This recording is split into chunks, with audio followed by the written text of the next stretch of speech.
All right. Looks like someone is ready to step up their study game. This is going to be fun. We've got a whole stack of research you sent our way, and it seems like you're on a mission to find the best evidence-based study strategies out there. You want to learn, and you want to learn effectively. No messing around with the same old tired techniques, right? And judging by this report from Justin Sung, co-founder of iCanteen Study, you've come to the right place. He's all about bringing solid research into the world of learning. You know, what's really interesting about Sun's report is that he highlights a huge disconnect between how most of us were taught to study and what actually works.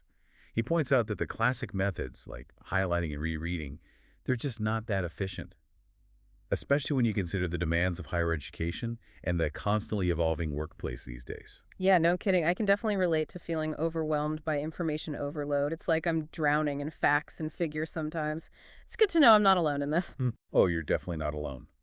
And that's where understanding cognitive load theory, or CLT, comes in. Think of it this way. Your brain has limited processing power, like a computer. CLT is all about using that power efficiently. There's intrinsic load, which is the mental effort you put into actually understanding and connecting with the material. That's the good stuff. That's what we want. Then there's extraneous load. That's the wasted mental effort, the stuff that drains your brain power without any real learning happening. It's like trying to use up your brain power on distractions, poorly designed learning materials, or just going about learning in a way that doesn't stick. So it's like trying to run a marathon while carrying a backpack full of rocks. You might make some progress, but it's going to be a lot harder and take a lot longer, right? Exactly.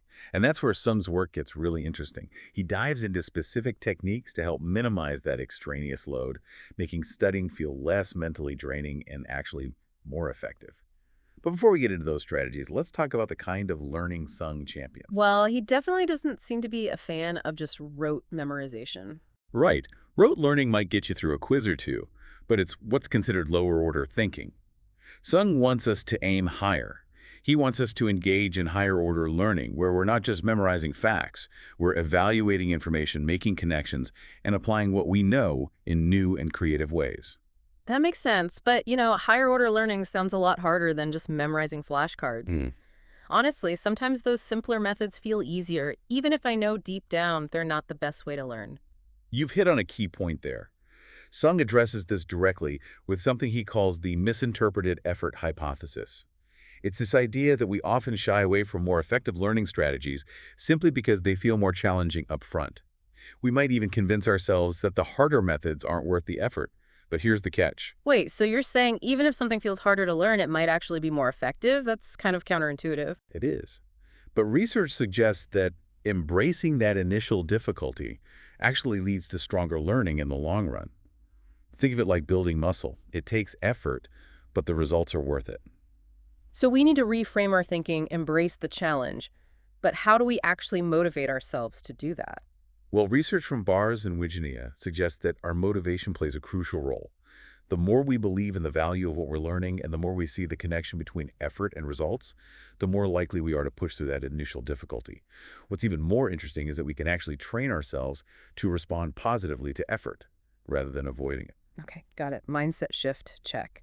So what about specific learning techniques? I know Sung is a big proponent of things like retrieval practice, active recall, and spaced repetition. Aren't those the golden tickets to learning everyone's talking about these days? They're definitely powerful tools. Retrieval practice is essentially testing yourself, actively trying to recall information from memory. And the research is clear. It's far more effective than passive rereading or highlighting. Okay, that makes sense. But how does that actually work? Well, when you force yourself to retrieve information, you're strengthening the neural pathways associated with that knowledge. It's like making it more accessible in the future. So it's like building a mental muscle. The more you use it, the stronger it gets. Exactly. And when you combine retrieval practice with active recall, where you're really focusing on pulling information from your memory without just glancing at your notes, the benefits are even greater. Now, here's where it gets really interesting. Sung cites a meta-analysis by Edisop, which showed that retrieval practice is actually more effective when the cognitive load is higher. Hold on, so you're telling me that making retrieval a little bit harder actually makes the learning stick better? That's what the research suggests. It seems that a bit of a challenge actually forces your brain to work harder, leading to deeper encoding and stronger retention. It's like pushing yourself a little further in your workout. It might feel tougher in the moment, but you see better results in the long run. Wow, I never thought of it that way. And what about spaced repetition? Everyone seems to be obsessed with figuring out the perfect spacing intervals. Is there a magic formula? Space repetition is definitely beneficial. Spreading out your study sessions over time helps strengthen those memories. But as Sung points out, the ideal spacing intervals are still up for debate. It likely varies depending on the individual and the material. And here's another important point. Sung cautions against relying too heavily on rote memorization, even with spacing. Right, because if we're just repeating facts without understanding the context, the connections, the bigger picture, we're not really engaging in that higher order thinking we talked about. It's like memorizing a bunch of ingredients without knowing how to actually cook the dish. Precisely. So the takeaway for you is to experiment with different retrieval methods, find what works best for you. But the key is to always focus on deeply processing the information, not just superficially memorizing it. Got it. Active recall, space repetition, and deep processing. Check, check, check. Now, before we jump into the world of inquiry-based learning, which I'm super curious about, I think this would be a good place to pause and let all this sink in. We'll pick up the exploration in part two of this learning efficiency deep dive. Okay, so let's pick up where we left off and delve into this idea of inquiry-based learning, or IBL for short. Now, you might be surprised to learn that the way we often approach learning passively absorbing information might not be the most effective. IBL flips that script. It's all about taking an active role, driving your own understanding by asking questions and seeking answers. That definitely resonates with me. It's like being a detective, following clues and piecing together the puzzle. But I remember you mentioned there's some debate about the effectiveness of IBL. There is. While IBL sounds intuitive, who doesn't love a good mystery, right? There's a school of thought, particularly from the proponents of cognitive load theory, that suggests pure IBL can sometimes be counterproductive. Wait, really? How could that be? It seems like the more we engage our curiosity, the better we learn. That's a great question. Mm. The potential issue with pure IBL, as Sweller and other CLT advocates point out, is that too much freedom, too much information thrown at you without a clear structure can actually overload your working memory. Imagine being dropped in the middle of a vast library with no guidance, no Dewey Decimal System, no librarian to help you navigate. It would be overwhelming. Right. Okay, I see what you mean. It's like having all the pieces of a puzzle, but no picture on the box to guide you. Exactly. So where does Justin Sung land on this debate between IBL and CLT? Well, he proposes a fascinating compromise, a blend of the two approaches. He calls it restricted inquiry. Restricted inquiry. I'm intrigued. Tell me more about that. It's about finding that sweet spot between structure and exploration. Instead of just throwing learners into the deep end, restricted inquiry uses carefully crafted questions to guide them, helping them identify and prioritize key concepts, and ultimately making connections between those concepts without getting lost in the weeds. So it's like having a map with strategically placed signposts that help you navigate the terrain without losing sight of your destination. That's a great analogy. Sung believes that this blend of IBL and CLT helps learners create mental chunks of information, making the learning process more manageable and efficient. This restricted inquiry technique is really starting to make sense. It seems like a really smart way to balance freedom and guidance. It is, and it plays a central role in Sung's bear hunter system, which we'll unpack in a bit. But first, let's shift gears and talk about something we all do: taking notes. You've probably spent countless hours jotting down information, but have you ever stopped to consider if there's a right way to take notes for maximum learning? Honestly, I've always just kind of scribbled things down, hoping it would magically stick in my brain. But you're making me realize there's probably a lot more to it than I thought. There is. Some emphasizes that the method of note-taking matters a lot. Just mindlessly copying everything down won't do much to boost your learning. So what should we be doing? Should we be ditching our laptops and going back to pen and paper? I've heard that handwriting notes helps with memory. That's a common belief, and there's some research to back it up. Mueller and Oppenheimer's study showed that students who took notes longhand had a better understanding and recall of the material compared to those who typed their notes. The theory is that the physical act of writing engages different parts of the brain, leading to deeper processing. That's fascinating. So pen and paper it is. Well, hold on. While handwriting notes might have its advantages, it's not necessarily a one-size-fits-all solution. Other research has highlighted the benefits of digital note-taking, especially when it comes to organization and searchability.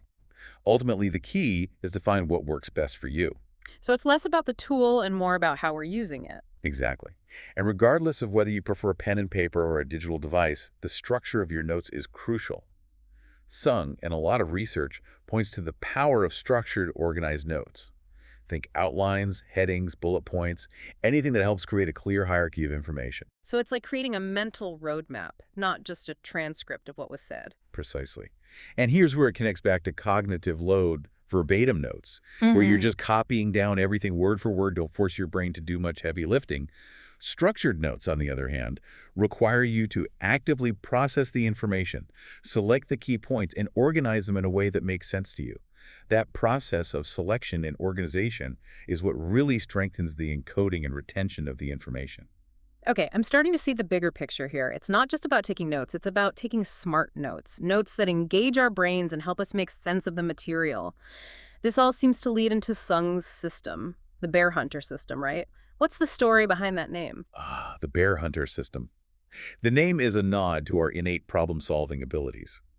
The same instincts that would have helped our ancestors track down prey, navigate unfamiliar terrain, and make sense of the world around them. It's about tapping into those primal instincts and using them in a focused way to hunt down knowledge and master new skills. I love that analogy. It definitely paints a vivid picture. But how does this bear hunter system actually work in practice? Well, it's built on a few key principles. First, there's restricted inquiry, which we already discussed. It's all about using carefully chosen questions to guide your exploration of a topic, ensuring you stay focused while still allowing for curiosity and discovery. Then there's the emphasis on nonlinear visual representations, like mind maps or concept maps. Ah, mind maps. I've always been a fan of those. They're so much more engaging than just staring at a wall of text. They are. And they're a great way to visually represent the connections between concepts, making it easier to grasp the bigger picture. But here's what really sets the Bear Hunter system apart. It incorporates something called layered learning. Layered learning, that's a new one. What's that all about? It might sound counterintuitive, but layered learning is about starting with the higher order connections, the big picture, and then gradually building in the detailed knowledge. It's like building a house. You start with the foundation and the framework before you add the walls, the roof, and all the finishing touches. So you're saying that instead of diving straight into the nitty-gritty details, we should start by understanding the overarching concepts and then fill in the gaps as we go. That's really interesting. It is. And Sung believes this approach actually leads to faster and deeper mastery in the long run. By starting with the big picture, we create a mental framework that helps us organize and connect the details as we encounter them. It's like having a mental filing cabinet with clearly labeled drawers. Information has a designated place to go, making it much easier to retrieve and use later on. This whole layered learning concept is really blowing my mind. I've always felt like I had to master all the details before I could grasp the bigger picture, but what you're saying is that it might actually be the other way around. Exactly. Now, while Sung's early trials with the Bear Hunter system have shown some very promising results, and we'll dive into those in a moment, it's important to acknowledge that more research is needed to fully validate its effectiveness and long-term impact. That's understandable. New ideas always need time to be tested and refined. But the early results you mentioned, those sound pretty exciting. What did some find? So Sung worked with hundreds of students, mainly from secondary schools in Australia, and he tracked their progress as they learned and applied the system. What he found was pretty striking. Students who had been relying on traditional methods like flashcards and rote memorization were only studying at about 43% efficiency. And get this, over half of them reported struggling with procrastination. Wow, that's a pretty bleak picture. It sounds like they were putting in a lot of effort, but not getting much in return. Exactly. They were spinning their wheels, spending hours studying, but not really moving the needle in terms of understanding or retention. But after they implemented the Bear Hunter system, things started to shift, and in a big way. I'm on the edge of my seat. Tell me more. Well, first off, students reported a significant decrease in procrastination. It seems like having a clear system, a roadmap for their learning, helped them feel more in control and less overwhelmed. And their perceived study efficiency skyrocketed. Instead of feeling bogged down and frustrated, they felt like they were actually making progress. So we're not just talking about a subjective feeling of, oh, I feel like I'm studying better. There were actual measurable improvements. Absolutely. Their test scores showed marked improvement. For example, student retention after a week jumped from around 50% to over 85%. And the percentage of students scoring above 90% on their assessments nearly doubled. Those are some impressive results. It really sounds like the Bear Hunter system is a game changer. But beyond the numbers, what about the students themselves? Did they notice any changes in how they felt about learning? That's a great question. And the answer is a resounding yes.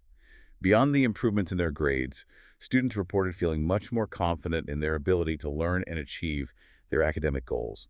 They felt empowered, like they had the tools and strategies to tackle any subject, any challenge. That's fantastic. It sounds like Sung has really tapped into something powerful with this system. So what does this all mean for our listener who's been diligently absorbing all this information about learning efficiency? What's the key takeaway? Well, I think the key takeaway here is that while there's no one-size-fits-all approach to learning, there are proven principles and strategies that can dramatically improve how we learn. By understanding how our brains work, how to manage cognitive load, how to leverage effective retrieval techniques, and how to structure our learning in a way that promotes deep understanding, we can all become more efficient and joyful learners. And maybe even banish that dreaded procrastination monster once and for all. I have to say, this whole deep dive has been incredibly illuminating. Sung's Bear Hunter system, with its unique blend of inquiry and structure, has really captured my imagination. It's definitely something I'm going to be exploring further. I highly encourage you to give it a try. It could revolutionize the way you approach learning. Well, on that note, we'll wrap up this episode of the Deep Dive. We hope you found this exploration of learning efficiency as fascinating and empowering as we did. Remember, the journey of learning is a lifelong adventure, and there are always new discoveries to be made. Keep those sources coming, and we'll keep diving deep into the world of knowledge with you. Until next time.